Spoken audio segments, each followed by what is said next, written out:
I want people to understand, just to look beyond the tics, and just look at the individual, because at the end of the day, that's what we are. We're human beings. We go through the same trials and tribulations as everybody else. We all have bad Monday mornings when coming to work, but as you can imagine, that living with a condition like this gives you extra problems. You know, your working day doesn't start on a Monday, it starts on a Sunday, where you're thinking, I've got to catch public transport, I've got to do this, and all this stress and anxiety is building up, which basically makes the condition a lot worse, you know, exacerbates the tics. There's a lot of stigma, misunderstanding with the condition, that, you know, everybody with Tourette's has coprolalia, swears, which they don't. To be truthful, there's not been a lot of work done on that recently. I did a podcast with the European Tourette's Association recently, and with Dr. Andreas Hartmann, and we were talking about, he said he'd done some research just before he came on about coprolalia, and he said there's very little about. So, you know, what better time to start putting more money into doing some more research and finding stuff out about that. But I think, yeah, looking beyond the tics, understanding the tics, they're not said with malice or any intent to upset. They are inappropriate. And I think while people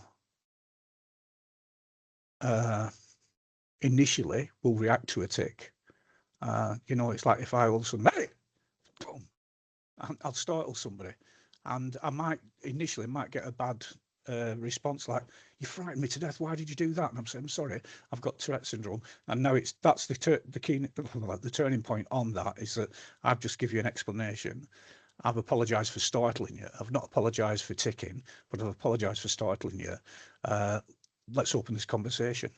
And I think we've got to acknowledge that the tics do have an effect on people, but also, you know, I am a human being at the end of the day. You know, I'm hurt if you're hurting, and the last thing I want to do when I go out is upset somebody. So let's open up conversations, ask questions, please ask questions, because if people don't ask questions, they make assumptions. You know, like the gentleman with the 3 children that I spoke about earlier on, that, oh my days, why are you doing that? And if he said, why are you doing that? I said, oh, sorry, I know I made you jump, but I've got Tourette syndrome. And he went, all right, mate, I thought you were shouting at me and my children. You know, things like that. I'm not going to be offended if somebody stops me and said, you've just made a noise, what's that about? You know, so yeah, feel free to ask questions, because I think it's a way forward. I just think the misconceptions, you know, they said the stigma that it's a swearing condition is the biggest hurdle to get over. But I think an equally bigger hurdle is the misconception that it's a rare condition.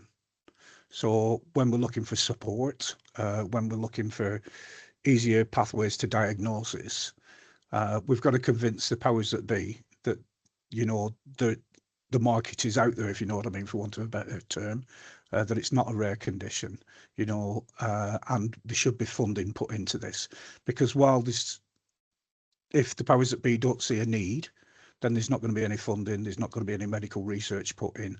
And I've been doing some work with Nottingham University and Tourette's Action, and hopefully we're just going to start a new 5-year research project, delving more into why we have to create direct pathways for diagnosis, because that's the only way we're going to get early intervention, and we're going to give our young ones a better future by helping them understand who they are, and that they're not broken, they don't need fixing, but there are going to be challenges, and I'll support you in these challenges.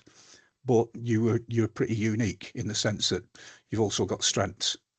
There's been a lot of talk about superpowers. I'm not one for talking about superpowers, because if you had a superpower, then you'd be like untouchable, and you're by far not untouchable as far as Tourette's is concerned. There is a lot of negatives to the condition, but you know, we know what they are. So yeah, I do need, hold my hands up. Can you help me with this? Can you support me with that?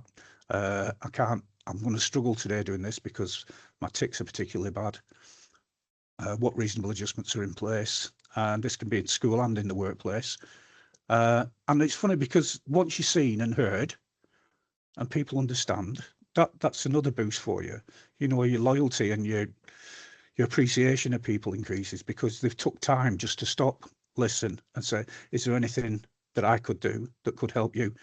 And it's like, I think from like having a lifetime of doors closing on you, when someone does that, it's like, wow, thank you, I really appreciate that. Or if you're someone like me, no, I'm fine, thank you, I'll just get on with it, which I always do. But yeah, I do need support that way.